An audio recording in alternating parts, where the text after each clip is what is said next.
खतीबुल अस्र जनाब हैदर रज़ा गदीरी साहब से कि वरौना के अफरोज़ मेंबर हों और सजदा ज़िक्र अमीरुल मोमिनीन अदा करें। भाई का भरपूर इस्तकबाल करें। मिलकर बाबाज़े बुलंद नारे तकबीर।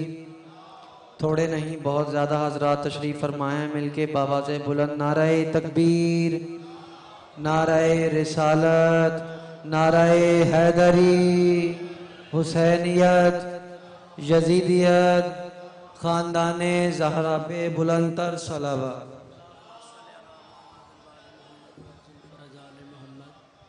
बिस्मिल्लाहिर्रहमानिर्रहीम। दुआए ज़हूर हुज्जत खुदा।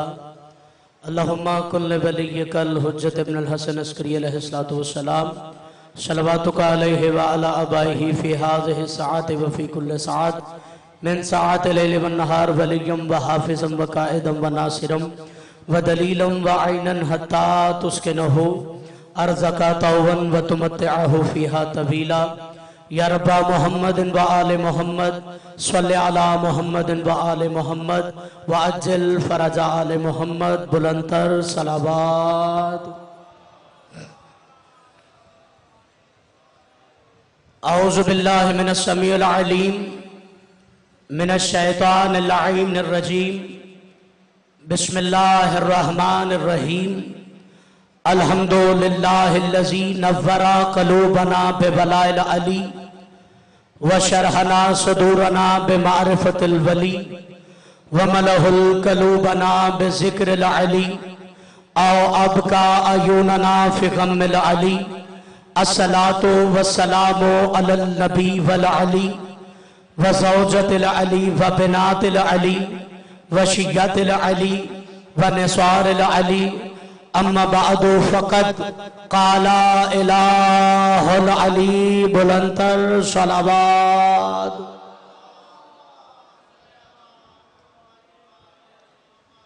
बिस्मिल्लाहिर्रहमानिर्रहीम। इन्नमा युरिदुल्लाहु लियुज़हिबा अन्कुमुर रिज्सा अहलल बैति व युत्वाहिरकुम तत्हीरा।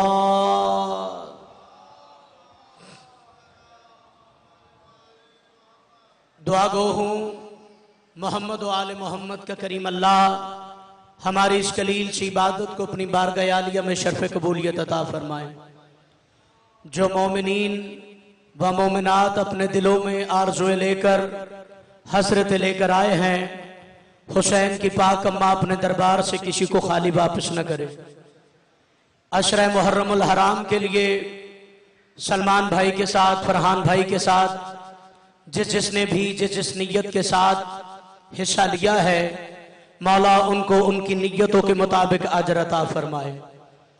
इमाम बारगाह दर सज्जाद के मतवली ज़बार जाहिद हुसैन हाशमी साहब के मौला करीम दर्जात मजीद बुलंद फरमाए। मौला करीम जो बे औलाद हैं, जनाब बीबी रुबाब की उजड़ी झोली का सदका मौला उन्हें नेक और सालिहा औलाद अता फरमाए।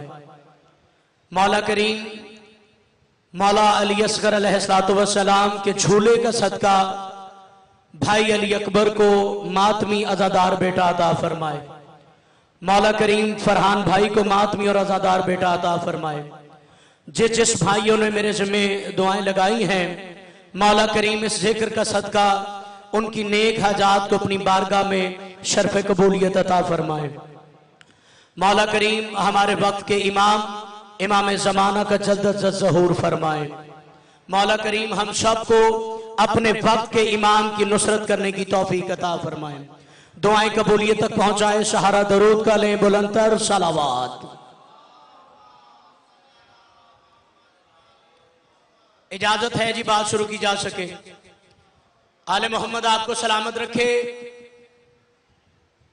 जिसकी नाकिस मौत को, इंसान की नाकिस मौत को जिसकी मोहब्बत शहादत में बदल दे, उस कमाल को इमाम अली कहते हैं। जिसकी नाकिस मौत को आले मोहम्मद की मोहब्बत शहादत में बदल दे, उस कमाल को अली कहते हैं।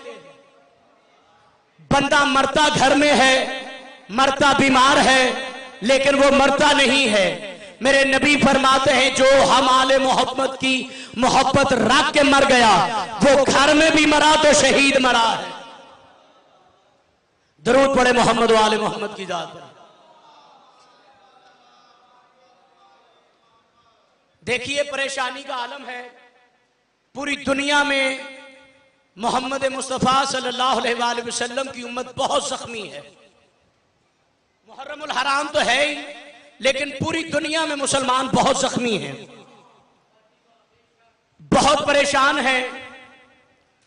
मुसलमानों के गले काटे जा रहे हैं, घरों को जलाया जा रहा है, मुल्कों को तबाह की जाने की कोशिश की जा रही है, सब परेशान हैं। तो इस परेशानी के आलम में मुसलमानों को, शिया को, अपने वक्त के इमाम को मानने वालों को क्या करना चाहिए?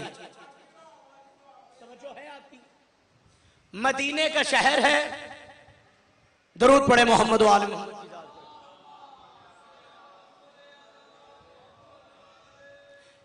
ये उनका जिक्र है जो खुद जिक्रुल्लाह है। कुरान मजीद में सूरह हुजरात में अल्लाह फरमाता है कि मजाक उड़ाना नीच और पस्त लोगों का काम है। बोलिए नाराए हैदरी। तवज्जो है आपकी, जुमला सुनिएगा। मदीने का शहर है, मौला सैयदुस साजिदीन का दौर है, इमाम सज्जाद का दौर है और इमाम मोहम्मद बाकिर का दौर है। कुछ शिया मोमिनीन बड़े परेशानी के आलम में मौला सैयद सज्जाद के दरवाजे पे आ गए। मौला सैयद सज्जाद के दरवाजे पे आके धक्कुलबाग किया। अंदर से मौला का गुलाम आया जिसका नाम था काफूर। मौला का गुलाम था काफूर। काफूर बाहर आया, उसने कहा हाँ खैरियत है। उसने कहा खैरियत है, वक्त के इमाम के साथ हम बात करना चाहते हैं, वक्त की हुज्जत के साथ हम बात करना चाहते हैं। इमाम सैयदुस साजिदीन दरवाजे पे आए। मौला ने फरमाया क्या बात है? कहा मौला बात यह है कि बनी उमैया की तागूती ताकतों ने हम शिया ने आले मोहम्मद का जीना हराम किया। मौला हमारे सरों को काटा जा रहा है, बच्चों को ज़िबाह किया जा रहा है, घरों को जलाया जा रहा है, शियों को दीवारों में चुना जा रहा है। मौला बड़े परेशान हैं। तो मौला हमारी इस परेशानी को हल कीजिए। मौला ये बनी उमैया की ये जो तागूती ताकतें हैं ये हमें तबाह बर्बाद कर रही हैं, मौला हमारी इमदाद कीजिए। इमाम फरमाते हैं तुम कल मस्जिद नबी में आ जाना। जिक्र सुन भी रहे हैं कि नहीं? दरूद पढ़े मोहम्मद व आले मोहम्मद की जात पर। कहा बनी उमैया की तागूती ताकतों ने हमारा जीना हराम किया है, मौला हमारी इमदाद कीजिए। इमाम फरमाते हैं कल मस्जिद नबी में आ जाना। जनाबे जाबिर भी मौजूद थे, जनाबे इमाम मोहम्मद बाकिर भी मौजूद थे।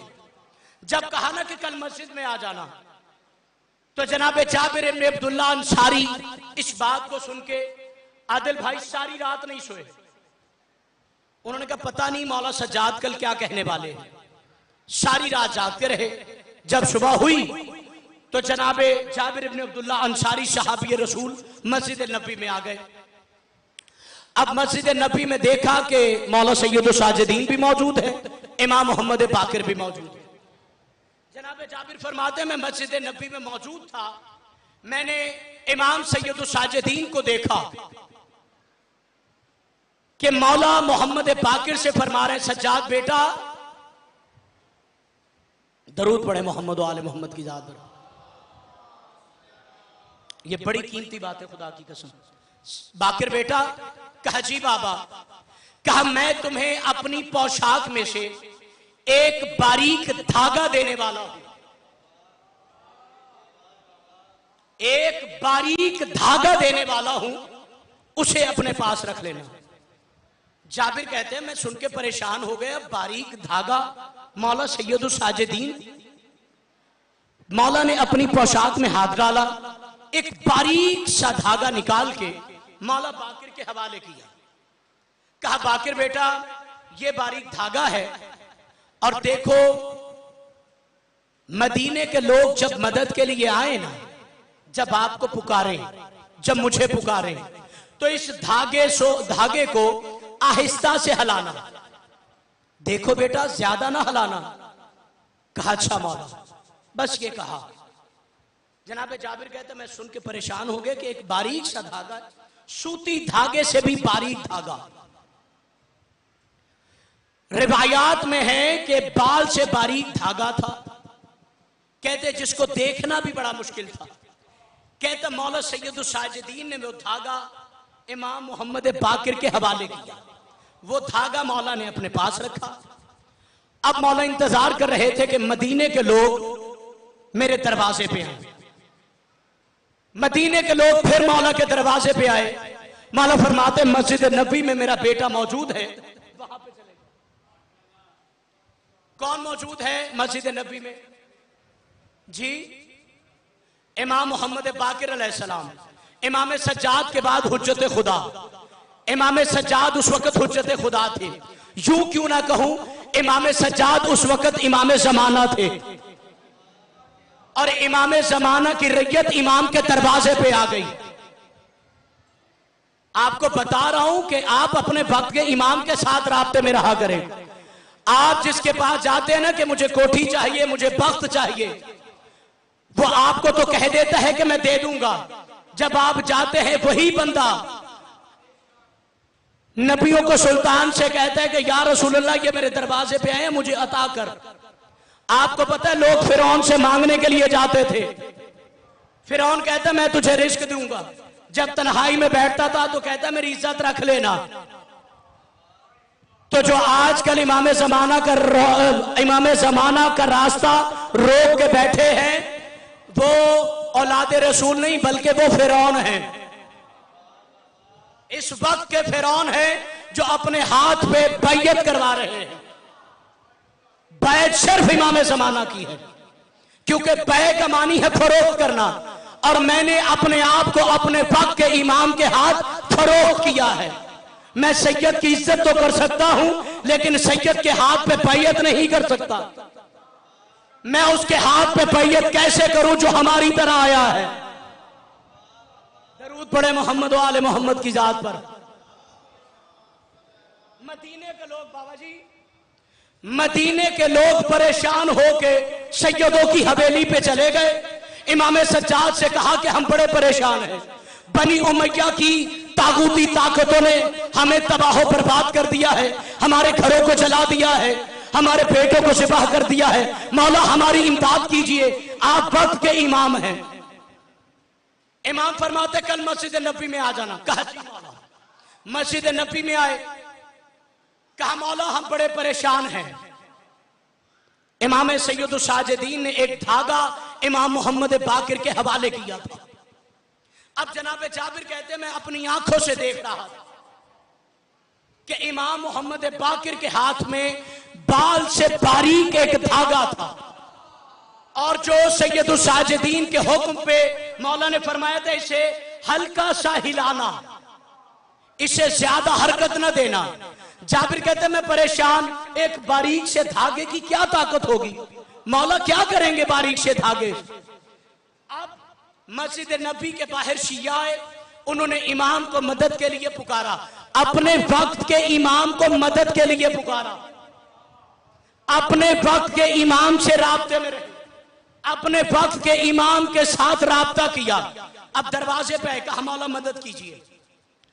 जनाब जाबिर कहते हैं कुछ बंदों को मस्जिद नबी के अंदर लेके आओ। बंदे मस्जिद नबी के अंदर आए। जनाब जाबिर फरमाते हैं कि सैयद इमाम मोहम्मद बाकिर फरमा रहे हैं कि अगर तुम राजी हो तो मैं तुम्हारी मदद करूं, अगर तुम राजी हो तो मैं तुम्हारी मदद करूं। बंदे कहते मौला परेशान इतने हैं, आप हमारी इमदाद कीजिए, आपकी मेहरबानी है, हम पे रहम कीजिए। मौला फरमाते राजी हो ना कि मैं तुम्हारी मदद करूं। कहा जी मौला। कहा मुतमईन हो मैं तुम्हारी मदद करूं। कहा जी मौला। मौला फरमाते मस्जिद नबी से बाहर चले जाओ। वो मस्जिद नबी से बाहर चले गए। अब जाबिर कहते मैं देख रहा हूं, इमाम मोहम्मद बाकिर ने अपनी पोशाक से बारीक धागा निकाला। उस बारीक धागे को निकाल के मौला ने हल्का सा हिलाया, हल्का सा हिला के उस धागे को अपनी जेब में रख लिया। जब जेब में रखा ना, अपनी पोशाक में रखा ना, कहा जाबिर मस्जिद नबी के बाहर जाके देखो हुआ क्या है।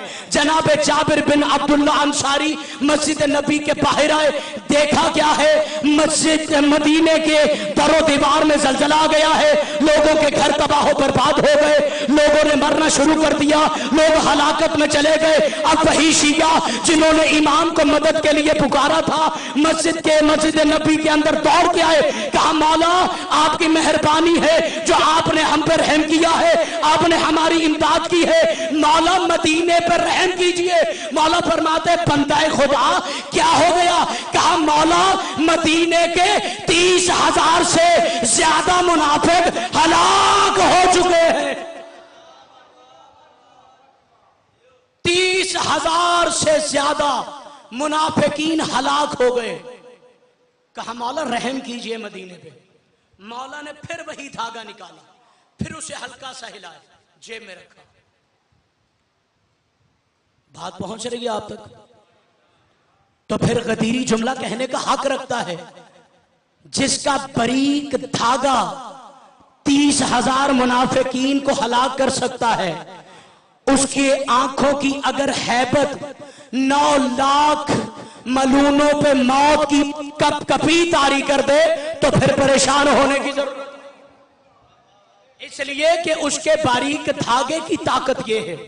आपसे हाथ बांध के गुजारिश है, सैयदों की इज्जत कीजिए, जो सादात का एहतराम नहीं करता, इमाम मोहम्मद बाकिर फरमाते हैं वो हरामजादा है। अलीयुन वलीउल्लाह पढ़ने वाले मिंबर रसूल से पैगाम ये देते हैं कि तकलीद करना हराम है। तो मेरे भाइयों, हाथ बांध के अगर तकलीद करना हराम है तो फिर गैर मासूम की बैयत करना भी हराम है। बैत सिर्फ इमाम ज़माना की कीजिए। रोजाना 24 घंटों में से कुछ वक्त अपने इमाम के लिए निकालिए। मौला फरमाते जो 3 दिन तक मुसलसल अपने इमाम की याद से गाफिल रहा, अगर वो इस 3 दिन में मर गया तो इसे मुसलमानों के कब्रिस्तान में नहीं, यहूदियों के कब्रिस्तान में दफन कर देना। अपने वक्त के इमाम को पुकारो। इस वक्त जरूरत है वक्त के इमाम की, क्योंकि दज्जाली ताकतों ने ऐसे फिरौनों को आगे कर दिया है कि बंदे की जरूरत है वक्त, बंदे की जरूरत है घर, बंदे की जरूरत है रिस्क। वो जाके कहते हैं सरकार बड़े परेशान है, दुआ करो। वो कहते जा तेन गड्डी मिल जाएगी, तेन घर मिल जाएगा, तेन कोठी मिल जाएगी। तो जब इसी दरवाजे से मिल जाना है तो इमाम ज़माना के पास आप क्या लेने जाएंगे? कुछ भी नहीं, क्योंकि आपकी जरूरत पूरी हो गई। रोजाना नमाज फजर के बाद दुआए अहद पाक की तिलावत करें। अगर आप नाराज ना हो तो आप इस जम्मे गफीर में से कोई ऐसा बंदा है जो हाथ उठा के कहे कि मैंने अभी तक किसी पीर की बैयत नहीं की। मैंने हाथ उठाया क्योंकि मैंने अभी तक किसी पीर की बैयत नहीं की, इसलिए कि मैं अगर रोज ना करूं तो जुमेरात और जुम्मे को मैं अपने वक्त के इमाम की बैयत जरूर करता हूं। अगर कोई है कि किसी ने अपने पीर की बैयत नहीं की तो वो हाथ उठाए।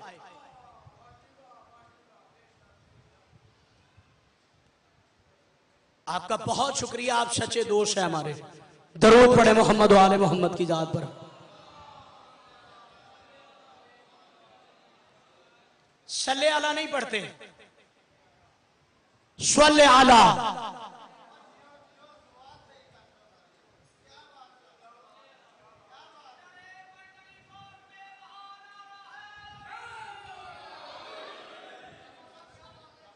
दुनिया पढ़ती है अल्लाहुम्मा, मैं नहीं पढ़ूंगा। सल के मानी अरबी में, मैं तो तालिब इल्म हूं, वकान अल्लाहु शैन अलीमा। अरबी की लुगत उठा के देखिए, सीन और लाम के नीचे जो शेर है ये सल्ले है, और सल्ले का मानी है तलवार खींचना। हाथ बांध के पहले अपना दरूद ठीक कर लो। अल्लाहुम्मा सल्लि अला, अल्लाहुम्मा सल्लि अला मुहम्मद व आले मुहम्मद व अज्जल फरज आले मुहम्मद। दरूद आपने ऐसे पढ़ना है। जेड़े बंदे कहते ने ना कि मुंह खराब हो जाता है, ऐसे जेड़े बच्चे मेरे को कुरान पाक पढ़ते बच्चे ते बच्चियां, उन्होंने मैं कहना कि कुरान जो पढ़ना है ना ते सही तलफुज ना पढ़ो। जिसको सा और सीन और साद के फर्क का नहीं पता, बादशाह बंदे हैं ना जी आप। मैं कहता हूं जी यहां पे मुंह खराब हो सकता है कुरान पढ़ते हुए। सुम्मा, और देखिए मेरे मुंह की तरफ कितना बुरा बन रहा होगा। सुम्मा औरसनल किताब अल्लज़ीनुस्तफ़ैना मिन इबादिना। बच्चों को कहता हूं मुंह यहां पे बुरा बनेगा, कब्र में बड़ा रोशन होगा। यहां पे दुरुस्त पढ़े, कब्र में आप रोशन होंगे। जब आपने कहना मैं मिंबर छोड़ दूंगा, 2 4 5 मिनट पढ़ो। चलें जी दरूद पढ़े मोहम्मद व आले मोहम्मद की जात में। ये हाथ बांध के खुदारा यार दुआए अहद पाक की तिलावत करें। और दुआए अहद पाक की तिलावत ये है कि दुआए अहद पाक में आप अपने वक्त के इमाम के हाथ में हाथ देकर बैयत करते हैं। काला रसूलुल्लाह सल्लल्लाहु अलैहि वसल्लम, प्यारे दोस्तों, नबियों के सुल्तान फरमाते हैं अल मिरातुल मोमिन, मोमिन मोमिन का आईना है। जब एक दूसरे को देखते हो तो एक दूसरे को ना देखा करो, बल्कि जब मैं इस भाई को देख रहा हूं तो इस भाई को नहीं देख रहा, इस भाई में अपने आप को देख रहा हूं, क्योंकि ये मेरा आईना है, ये मेरा अक्स है, ये मेरा हिस्सा है। तो प्लीज इकट्ठे हो, वक्त के इमाम की रोजाना बैयत करें। आप अपने वक्त के इमाम के लिए कोई ना कोई रास्ता इख्तियार करें। मुसाहिब हमारे भाई पढ़ेंगे। एक बात करके तो जा रहा हूं। 10 मुहर्रम को बाबा जी, 10 मुहर्रम को जनाब हबीब इब्ने मुजाहिर की शहादत हुई थी। हबीब इब्ने मुजाहिर मौला हुसैन के दोस्त थे। ये 4 5 6 साल के थे। छत से पांव अटका गिरे, मर गए। आले मोहम्मद के दावत हुई जनाब मुजाहिर के घर, तो पूछा इमाम हुसैन ने कि मेरे दोस्त हबीब कहाँ है? तो जनाब मुजाहिर ने कहा वो मर गए। तो इमाम हुसैन ने फरमाया वो मरे नहीं, बल्कि वो जिंदा हैं। जाके हबीब को कहो कि हुसैन आया है। तो जनाब मुजाहिर अपने मरे हुए बेटे के पास गए और कहा कि हुसैन आया है। जनाब हबीब उठे, हुसैन के कदमों का बोसा लिया। आपके चेहरे की मुस्कुराहट को सलाम है जो जिक्र हुसैन में बुलंद हुई है। इमाम के चेहरे को देख के, इमाम की बात को सुन के मुस्कुराना इबादत है। जनाब हबीब ने कदमों पे हाथ रखा, कहा मौला आपका शुक्रिया, आपने मुझे जिंदगी दे दी। मौला ने फरमाया हबीब, हमने तुझे 10 मुहर्रम के लिए जिंदगी नहीं दी, बल्कि अपने कायम की रकाब में तलवार चलाने के लिए जिंदगी दी। ये हबीब इब्ने मुजाहिर वो हैं जो कब्र में हैं, और कब्र में इमाम हुसैन को 10 मुहर्रम वसीयत की थी, मौला जब मेरे लाशे को दफन करना तो मेरे साथ मेरी तलवार को भी दफन करना, और मेरे हाथ मेरी तलवार के कब्जे पर हो, कि जब मेरे मौला का ज़हूर हो तो जब मैं कब्र से निकलूं तो अपने इमाम के लिए तलवार चलाओ। इसमें कसीदे लिखे हैं, ये कुरान है। इस कुरान की कसम 2 अलमों के दरमियान हूं। मैंने अपनी बीवी को वसीयत की है कि जब मैं मरूं मेरे साथ एक तलवार दफन करनी है। और जो मेरे 2 बेटे हैं मोहम्मद हादी और अली कासिम, ये इमाम ज़माना की रैयत है कि जब वो भी मरे तो उनकी कब्र में भी ये तलवार होनी चाहिए कि मैं अपने वक्त के इमाम की नुसरत करूं। बस अज़ादारों, इमाम ज़माना की नुसरत के लिए जो सबसे पहला शहीद है वो मोहम्मद मुस्तफ़ा है। ये मोहम्मद मुस्तफ़ा को जो गदीर के बाद जहर दिया गया, ये इमाम ज़माना इमाम अली अलैहिस्सलाम की दुश्मनी में दिया गया। इमाम की नुसरत की दूसरी शहीदा है जनाब सैयदा फातिमा जहरा। आपको पता है ना जनाब फिजा, जनाब फिजा से जनाब फातिमा तुजारा सलामुल्लाह अलैहा ने फरमाया, अली कहाँ है? अल्लाहुम्मा सल्ली अला मुहम्मद व आले मुहम्मद वज्जिल फर्ज। जो भी सैयदा का एहतराम करता है वो हुर अलैहिस्सलाम है। जब सैयदा का नाम आए तो दरूद पढ़ा करें। बीबी की शहादत किस वजह से हुई? मैं बातें पहुंचाने आता हूं, मेरी इमाम ज़माना ने ड्यूटी लगाई है। बीबी सैयदा इमाम अली अलैहिस्सलाम की नुसरत के लिए शहीद हुई। मुसलमानों के दरबार में बीबी हक लेने के लिए नहीं गई, बीबी बताने के लिए गई है कि जो वक्त की हुज्जत है वो अली है। मुसलमानों ने नहीं माना। दूसरे शहीद का नाम है, तीसरे शहीद का नाम है हसन। आज तक ऐसा नहीं हुआ कि किसी मुसलमान का जनाजा कब्रिस्तान से वापस आया हो। यह वाहिद जनाजा है हसन का।